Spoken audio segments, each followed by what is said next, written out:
یہ جو آپ آسمان دیکھ رہے ہیں نا، یہ گراؤنڈ فلور ہے، اس کے اوپر 7 فلورز اور ہیں۔ 7 فلور پہ جو پینٹ ہاؤس ہے اس میں گاڈ رہتا ہے۔ تو اگر تمہاری مرضی کے بنا پتہ نہیں ہلتا تو پھر یہ جو دنیا میں اتنا انیائے ہے، دنیا میں اتنی بھوک ہے، اتنی بیماری ہے، اتنی مجبوری ہے، اتنے بالاتکار ہیں، اتنے ہتیائیں ہیں، یہ اس کے سامنے ہو رہے ہیں۔ اللہ کے وجود کا انکار دراصل علم کی نہیں بلکہ غرور عقل کی پیداوار ہے۔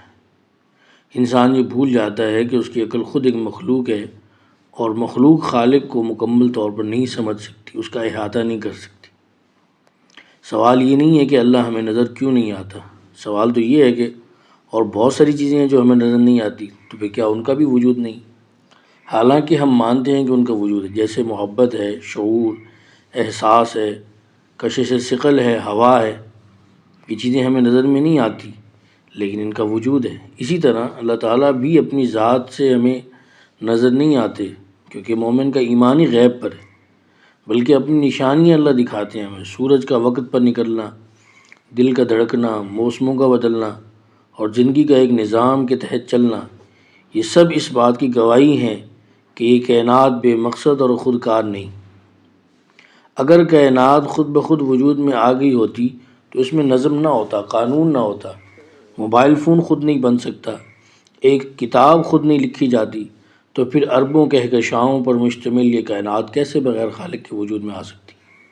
قرآن ہم سے سوال کرتا ہے، کیا یہ لوگ گمان کرتے ہیں کہ وہ بغیر کسی خالق کے پیدا ہو گئے یا وہ خود اپنے خالق ہیں؟ یہ سوال آج بھی دہریے کے پاس ہے، اس کا جواب نہیں ہے اس کے پاس۔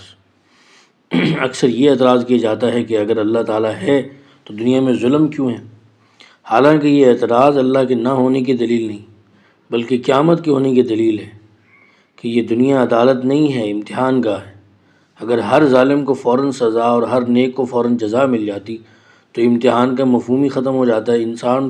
انصاف کا دن ابھی آنا باقی ہے، اور اسی دن مظلوم کو اس کا حق اور ظالم کو اس کے انجام کا سامنا ہوگا۔ پھر ایک بنیادی سوال یہ ہوتا ہے کہ اگر اللہ نہیں ہے تو اخلاقیات کہاں سے آئیں؟ اگر اللہ نہیں ہے تو یہ اخلاقیات کہاں سے آئی؟ ظلم برا کیوں ہے اور انصاف اچھا کیوں ہے؟ اگر خدا نہیں تو پھر اچھا اور برا محض ذاتی رائے بن جاتی، پھر قاتل اور مسلح میں فرق کس بنیاد پر کیا جائے گا؟ حقیقت یہ ہے کہ یہ اخلاقیات ایک اعلیٰ قانون دینے والے کے محتاج ہے، اور وہ قانون دینے والا صرف اللہ کی ذات ہے۔ اللہ کا انکار اکثر دلیل کی کمی کی وجہ سے نہیں بلکہ جواب دہی سے فرار ہوتا ہے۔ اللہ کو ماننے کا مطلب ہے کہ زندگی بے مقصد نہیں، ہمیں اپنے اعمال کا حساب دینا ہے۔ یہی بات نفس کو گراں گزرتی ہے۔ قرآن پاک میں ہے کہ انکار کرنے والے دراصل اپنے نفس کی خواہش کی پیروی کرتے ہیں۔ اور آخر میں ہمیں یہ حقیقت یاد رکھنی چاہیے کہ اللہ کو ماننا اندھی تقلید نہیں ہے بلکہ عقل، فطرت اور وحی تینوں کا تقاضا ہے، اور انکار کرنا آسان، مار کر جھکنا مشکل ہے، اور سچ ہمیشہ ہمیں مشکل نظر آتا ہے۔